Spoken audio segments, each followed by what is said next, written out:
Jérémie, chapitre 40. La parole qui fut adressée à Jérémie de la part de l'Éternel après que Nebuzaradan, chef des gardes, l'eut renvoyé de Rama. Quand il le fit chercher, Jérémie était lié de chaînes parmi tous les captifs de Jérusalem et de Juda qu'on emmenait à Babylone.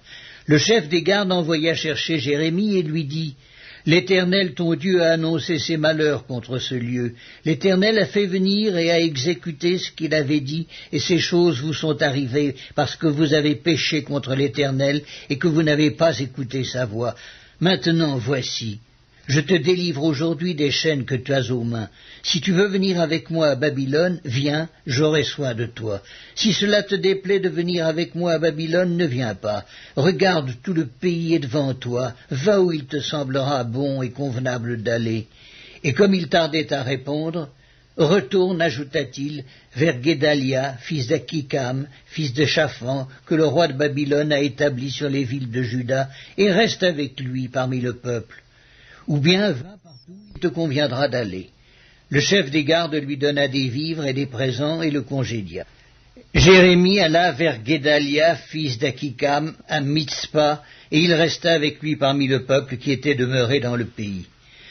Lorsque tous les chefs des troupes qui étaient dans les campagnes eurent appris, eux et leurs hommes, que le roi de Babylone avait établi gouverneur du pays Guédalia, fils d'Akikam, et qu'il lui avait confié les hommes, les femmes, les enfants, et ceux des pauvres du pays qu'on n'avait pas emmenés captifs à Babylone, ils se rendirent auprès de Guédalia à Mitzpa, savoir Ismaël, fils de Néthania, Yochanan et Jonathan, fils de Karéak, Seraya, fils de Tanhumet, les fils d'Éphaï, de Netopha, et Jézania, fils du Maakatite, eux et leurs hommes. Guédalia, fils d'Akikam, fils de Shaphan, leur jura à eux et à leurs hommes en disant: Ne craignez pas de servir les Chaldéens, demeurez dans le pays, servez le roi de Babylone, et vous vous en trouverez bien.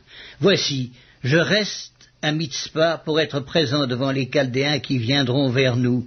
Et vous, faites la récolte du vin, des fruits d'été et de l'huile, mettez-les dans vos vases et demeurez dans vos villes que vous occupez.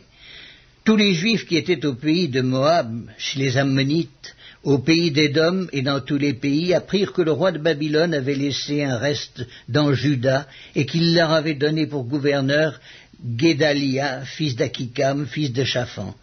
Et tous les Juifs revinrent de tous les lieux où ils étaient dispersés, se rendirent dans le pays de Juda vers Guédalia à Mitzpa, et ils firent une abondante récolte de vin et de fruits d'été. Yochanan, fils de Karéak, et tous les chefs des troupes qui étaient dans les campagnes vinrent auprès de Guédalia à Mitzpa et lui dirent: Sais-tu que Baalis, roi des Ammonites, a chargé Ismaël, fils de Néthania, de t'ôter la vie? Mais Guédalia, fils d'Akikam, ne les crut point. Et Yochanan, fils de Karéak, dit secrètement à Guédalia à Mitzpa: Permets que j'aille tuer Ismaël, fils de Néthania. Personne ne le saura. Pourquoi t'ôterait-il la vie? Pourquoi tous ceux de Juda rassemblés auprès de toi se disperseraient-ils et le reste de Juda périrait-il?